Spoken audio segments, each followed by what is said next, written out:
chose to go with their Mercy, which is their Grand Cru, and it is their big one. One of the things that Ale Asylum does a really great job with are their Belgian-style beers, and this is the biggest of them by far. This is their Grand Cru. It's only out very briefly, I believe. And what would you describe the Grand Cru style? What are you looking for in a Grand Cru? Lots of everything, pretty much. I mean, it really is the Belgian brewers with their Grand Cru really were showing off what they could do. It was their, in many cases, the Grand Cru from Chimay is probably the most classic. It was a great way for the monks to raise money. So they were really showing off. I mean, seriously, no. I mean, that is part of their order, is that they have to provide for themselves. And by building the Grand Cru beer, they could get a premium for it. So it's a beer that you expect to be worth a premium. They tend to be very strong, 9, 10, sometimes even 11% alcohol. Usually lightened up with some candy sugar to boost that alcohol without making it, so dense that it tastes like a barley wine. Yeah. And the other part that we should expect is some really interesting fermentation characters, some fruitiness. Usually not too much funkiness, but a little bit there.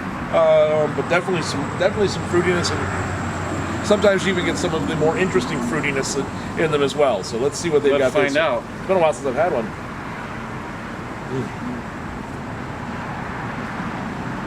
This one right away, you pick up some over-ripened apples, almost like the apples that have just barely started to rot when you're walking through an orchard in the fall on the ones that have dropped. That's some of what you're getting, and it's very earthy that way. Not earthy as in barnyard earthy, but really bringing out the terroir. A little bit some spicy notes in there as well.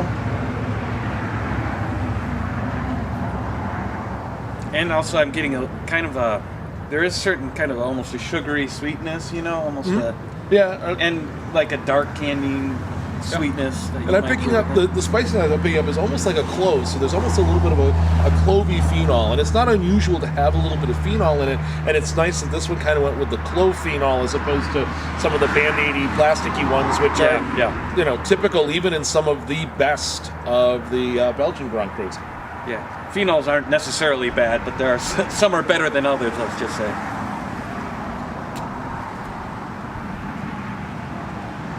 Oh, that is warming.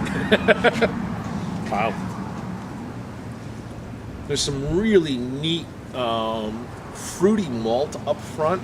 Almost picking up again. The apples are coming through. Some really like caramelized pear almost.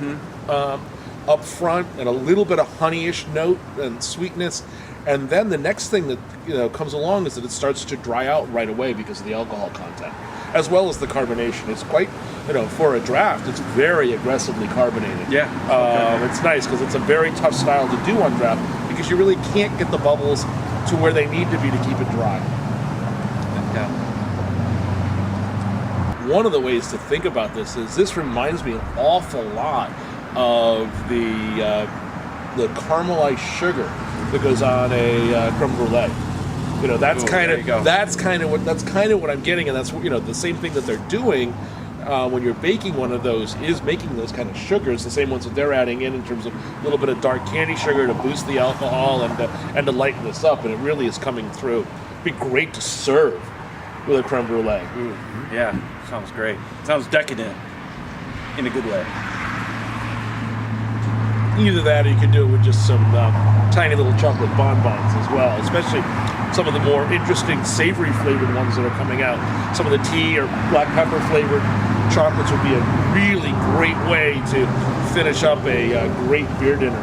Pouring this with some of those kind of chocolates. Well, Jeremy, I think we're going to maybe repair inside to finish the last couple of sips of this, but in the meantime, cheers. Cheers.